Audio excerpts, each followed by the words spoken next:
मध्ये आहोत असं अजिबात नाही आहे. भारतीय जनता पार्टीची मुस्लिम विंग आहे आणि ज्या योजना राबवण्यात आल्या 10% आरक्षण जे इकॉनॉमिकल सेक्शनला देण्यात आलेलं आहे त्यामध्ये मुस्लिम समाजाला आरक्षण मिळते. त्यानंतर जनधन योजना आहे, आवास योजना आहे, उज्ज्वला योजना आहे, गॅस सिलेंडरची, आयुष्यमान भारत योजना आहे, मुद्रा योजना आहे, अशा ज्या योजना जाहीर करण्यात आल्या त्या सर्व योजनांमध्ये मुस्लिम समाजाला त्यामध्ये पार्टिसिपेशन आहे. म्हणजे जो मुस्लिम आहे म्हणून त्याला काही द्यायचं नाही असं अजिबात नाही.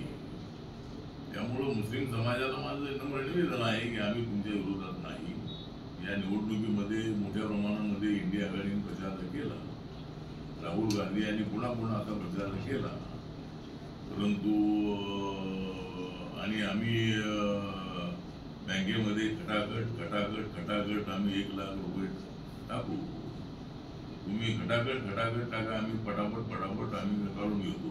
त्यामुळं त्यांनी सांगितलंय की खटाखट पैसे टाकणार आहे.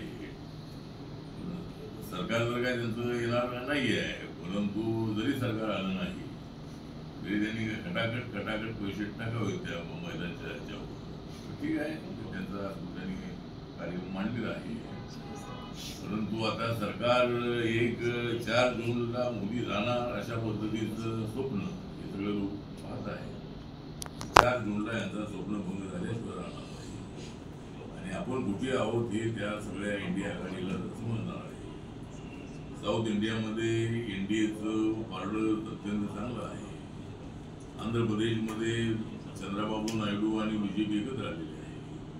तामिळनाडूमध्ये बीजेपी, PMK आणि अनेक पार्ट्या त्या ठिकाणी एकत्र